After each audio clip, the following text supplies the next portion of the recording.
એને સબસ્ક્રાઈબ કરો, લાઈક કરો, શેર કરો. માણસ મરે પછી એની કેમ કદર થાય છે? જીવતા જીવ કરો ને. સેજલ પંચાલને શું થયું? આ સવાલ મને ઘણા બધા લોકોએ કર્યો. ઘણા બધા આર્ટિસ્ટ હજુ મરવાના છે.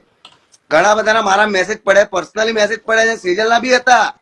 હું એને મર્યા પછી બદનામ કરવું કેવું નહીં. એ સાચી જ હતી, એ સાચી હતી. એની જગ્યાએ બધી જગ્યાએ સાચી હતી.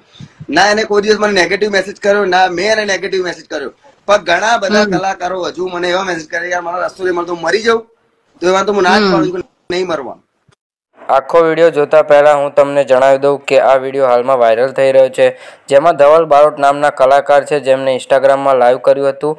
તેમણે સેજલબેન પંચાલનો મૃત્યુ થયા બાદ વિડીયો બનાવી એવું કહેવા માગી રહ્યા છે કે માણસ મરી જાય પછી તેની કદર કેમ થાય છે, જીવતા જીવત કેમ કોઈ કદર કરતું નથી. તેમણે વિડીયોમાં એવું પણ જણાવ્યું કે સેજલબેન પંચાલ મરવાના છે. તેમને એવા મેસેજ પણ તેમને મળ્યા હતા અને અનેક કલાકારો હજુ પણ અંદરખાનાના દુઃખથી હજુ પણ મરવાના છે તેવું તે વિડીયોમાં જણાવી રહ્યા છે, જે તમે જોયું.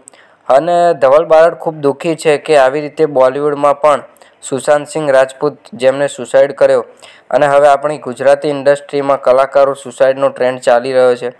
ધવલ બારોટ એવું જણાવી રહ્યા છે કે તમે જીવતા જીવત કોઈ કલાકાર હોય તેમને કોઈ ધ્યાનમાં લેતું નથી.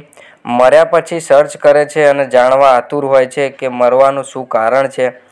સેજલબેન પંચાલનું મૃત્યુ થયું ત્યારબાદ તેમના પોસ્ટ પર હજારો લાખો કમેન્ટ્સ લાઇકો આવવા લાગી, પણ જ્યારે જીવતા હતા ત્યારે કોઈએ કદર ન કરી.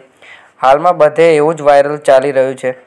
ધવલ બારોટ એવું કહ્યું છે કે જે પણ કલાકારને મરવાનો વિચાર મગજમાં આવે તે મને ફોન કરે, જે તમે આગળના વિડીયોમાં જોશો. પર્સનલી મેસેજ પડ્યા છે. સેજલના બી હતા. હું એને મર્યા પછી બદનામ કરવું કેવું નહીં. એ સાચી જ હતી, એ સાચી હતી. એની જગ્યાએ બધી જગ્યાએ સાચી હતી. ના એને